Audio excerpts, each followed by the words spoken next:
mga ka-diary. Pasyalan po natin ang ilang lugar na may kinalaman sa ating pambansang bayani na si Dr. Jose Rizal dito po sa Luneta Park. Unahin po natin ang kanyang monumento. Tinawag po itong Motto Stella o Guiding Star. Second place ito sa contest para sa disenyo ng magiging monumento niya. Tumagal po ang kompetisyon mula 1905 hanggang 1907. Hindi natapos ang nanalong first place dahil sa kakulangan ng pondo, kaya naibigay sa Motto Stella ang pagkakataon na maitayo sa Luneta.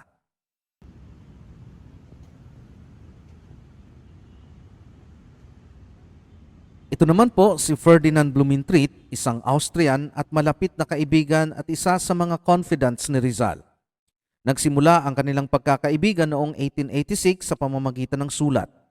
Hanggang sa magkita na sila ng personal sa Light Marriage noong May 13, 1887 bilang bahagi ng Grand Tour of Europe ni Rizal kasama si Dr. Maximo Viola.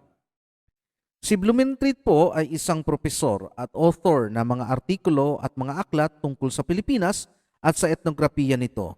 Nanatili si Rizal at Viola sa tahanan ni Blumentritt mula May 13 hanggang 16, 1887.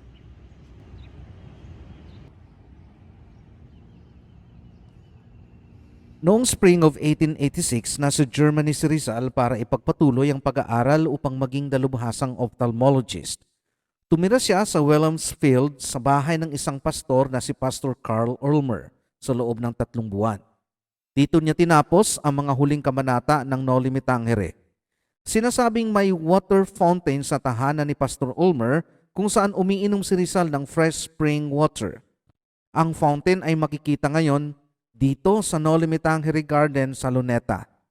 Ipinagkaloob ito ng German government noong 1961 bilang tanda ng relasyon ng Pilipinas at Germany.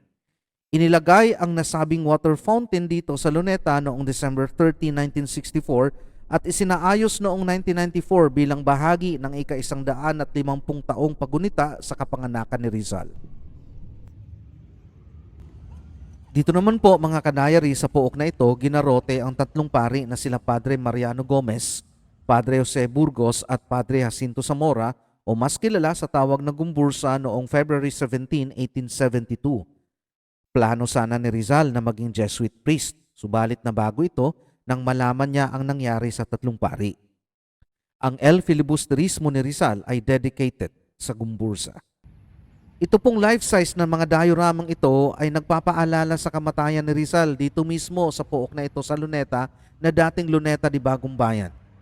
Dumating ang convoy ni Rizal sa lugar na ito sa ganap na alas 7 ng umaga noong December 30, 1896 mula sa Fort Santiago. Bago siya binaril, chinek muna ang kanyang pulso. Normal po ang pulso ni Rizal sa pagharap niya sa kanyang kamatayan. At para po sa detalye ng execution ni Rizal, panoorin niyo po ang video tungkol dito. Ilalagay ko po sa description ang link. Makikita din po natin dito na bahagi na talaga ng ating kasaysayan ang mga aso.